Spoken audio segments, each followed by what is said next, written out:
Hi everyone, this is Michael and Analia welcoming you to our Testimony Tuesday video.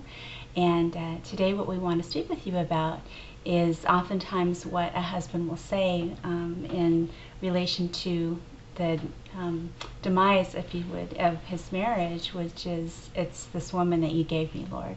And we know from God's word that in Genesis, when God basically asked Adam, what's going on here? What'd you do? How could you have eaten this fruit? I told you not to. Adam basically looked at him and said, well, Lord, it was this woman that you gave me. Basically not owning what he did or supporting his wife in any way, shape, or form. He basically let her take the fall for what had transpired. And we just want to talk about that today. I know Michael, just from a man's perspective, a husband's perspective, is going to be able to delve in a little bit deeper with you guys, husbands who may be watching, and give wives a clear perspective as well.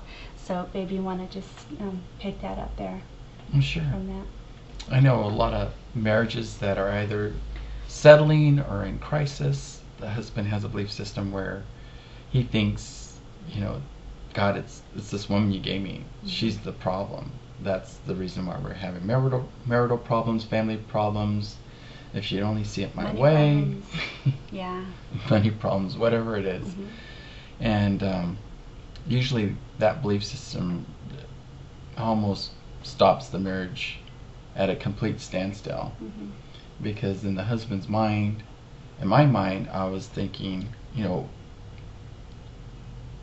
she's the one that has to move. She's the one that has to fix the marriage. She's the one that has to meet me halfway, kind of like that 50-50 dynamic. That's pretty much the central theme in marital counseling, Christian marital counseling, and psychology out there.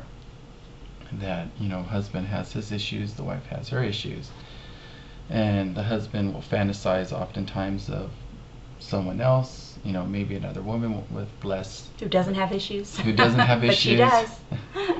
Let me tell you right now, guy, there's not a woman on the surface of this earth that doesn't have issues. Nor is there a man who doesn't have issues. We all do. Yeah. Mm-hmm. We're primarily speaking the husbands. So. True. So husbands, whoever you're fantasizing about, if it's on TV or if it's, a girl at work or, someone at church, stop fantasizing. You're basically destroying your marriage. You're destroying your mind, your heart, mm-hmm. and you're completely stopping the work of God that He has planned and intended for you. Yeah. And that's what was happening with me. I was always expecting Annalie to fix our problems, to be, that low maintenance wife, to be that, Proverbs 31 woman. I better tread lightly here.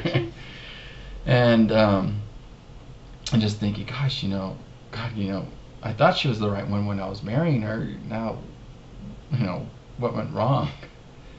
And what went wrong was that, like we were talking about a few videos ago, was it's not that I picked the wrong woman. Mm-hmm. It was that I wasn't choosing to be the right man for Analia. And just like Adam in the garden, he was basically saying, hey, God, really, I didn't make a mistake here. You did by the woman you gave me. And that's just a real immature response. That's mm-hmm. a very childlike response. And that's not a Christ-like response. In Ephesians 5, we know we're supposed to love our wives as Christ has loved the church. Mm-hmm. And basically what that looks like is we love Jesus because He first loved us, and He held nothing back. So husbands, really, even above and beyond just being chivalrous, we're supposed to be Christ-like. Mm-hmm. And what that means is we become the man that God's intended us to become, the man that our wives need us to become, and the father that our children need us to become, by us being more Christ-like. And yeah. What that means is we go first, and that's not a bad thing. It's a good thing. There's nothing wrong with that. We go first, and we just pour ourselves out in a Christ-like way with our wife and our children and our walk with the Lord. Mm-hmm. And by us being that man that our wives need us to be, we get the wife we need them to be. Is there a possibility that your wife's not going to respond positively or warmly? Yes. Yeah, it's possible. yet what in life is without risk? Exactly. And what in life that there's not a price paid for that reward? It's like we're expecting to live our life with our wives like Olympiads, where we show up at the Olympics, we expect to go on the podium and get that gold medal without the work, and that's just ridiculous. It'd be ridiculous for us men in the realm of sports and competition, and our wives, they're not trophies. They're living beings. They're beautiful. They're to be loved, cherished, honored, adored.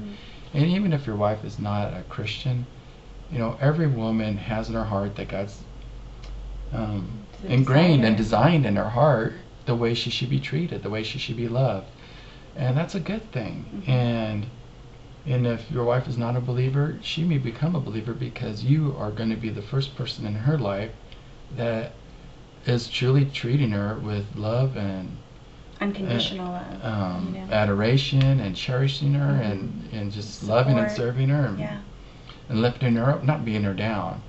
And we all know what happens in an unhealthy marriage. I'm sure most of you viewing this video are experiencing it, a very unhealthy marriage and very unhappy marriage. You could be in crisis, you could be in survival mode.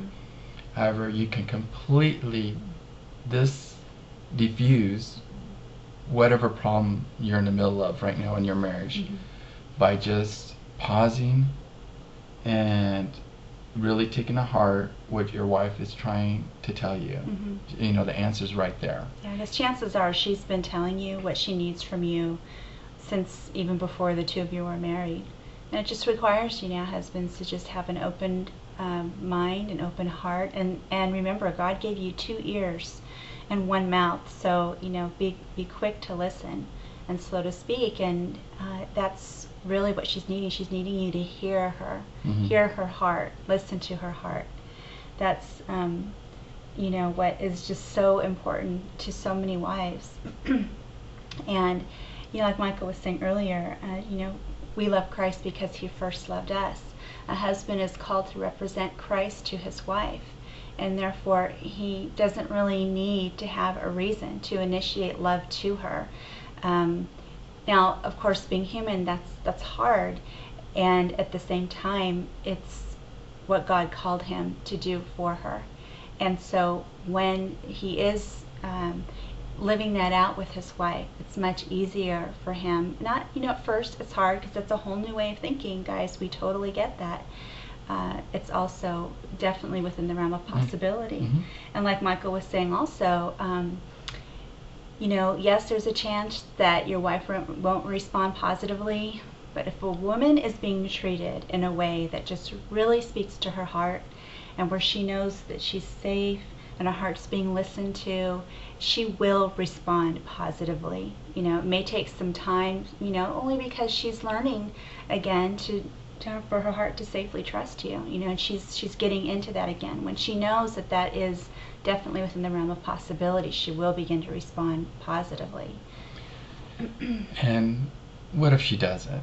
What's the worst that's going to happen? You're going to be a Christ-like man. Exactly. You're not going to go around abusing your wife or your children, or being in a way that is not Christ-like, or people in your life at work or at home or at school or wherever you're doing life. Yeah. So that's not a bad thing. And if you think you have the wrong woman, let's be honest, were you really being Christ-like? Let's be honest, when there's no one around and there's no one here to to say otherwise. We know the truth we should know the truth of where we're at.